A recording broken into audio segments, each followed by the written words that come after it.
evening. What an extraordinary and inspiring evening of solidarity. And I think back all those many years, Diane, to when we started Vital Voices with the hope that it could become the global network that it is today. And it is so incredibly gratifying to hear the stories of the people that are being honored tonight, Billy and Roberto and James and Dan.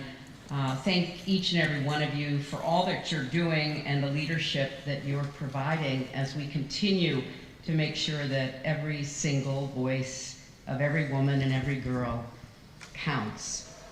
And in the last months, we've had the extraordinary experience of seeing the return to Afghanistan of a group of men who want to turn the clock back on women and women's rights and roles. I wish they were the only people in the world today who wanted to turn the clock back. Unfortunately, there are too many who are themselves obstacles to progress, but even more than that, instruments of trying to undo the progress that has been made. Which is why we need leaders and activists more than ever, and particularly, if I can, in keeping with the theme tonight, men. Good men, James. Good men who stand up, speak out, and support the rights and roles of women. So it's a particular honor and pleasure for me to introduce someone whom I admire, who I've had the privilege of knowing, whose career I have watched with great interest and admiration, whose leadership is emblematic of a shared mission to elevate women and girls. Now, some international leaders were not willing to do very much.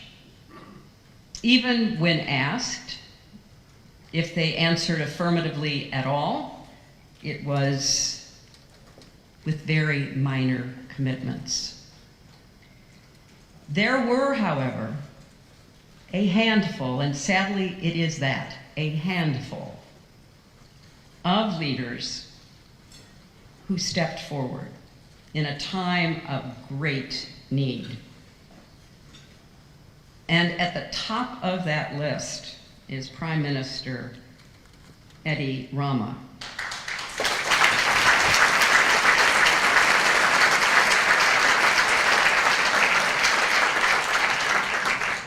Prime Minister Ramës understood almost instinctually how important it was to reach out, to say yes. So along with Vital Voices and the Georgetown Institute for Women, Peace and Security and Women for Women and Mina's List and many others, Prime Minister Ramës opened Albania's doors to people from Afghanistan, predominantly women in need. And because of his leadership and the efforts of the Albanian government, more than 1,000 Afghan evacuees are safe in Albania.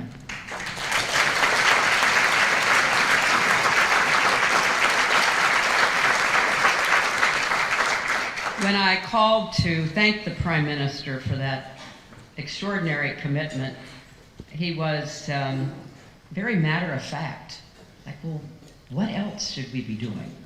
I wish there were more leaders who had that kind of approach. But this is not the only reason that he is being recognized tonight.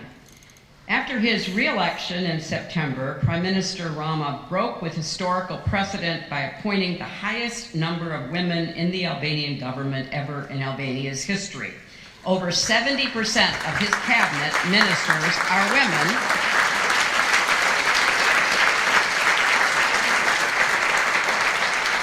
And some of them are here this evening, equal partners in helping to shape the nation that they serve. And he continues to put gender equality at the center of his government's agenda, and to speak out against gender-based violence and to strengthen Albanian women's economic participation. At a time when across our globe, women's rights and security are under siege, Prime Minister Ramës' commitment to advancing prosperity, opportunity, and dignity in Albania and for Afghans and others should inspire all of us to action. So on behalf of Vital Voices, it is my great honor to present the 2021 Global Trailblazer Award to Prime Minister Edi Ramës.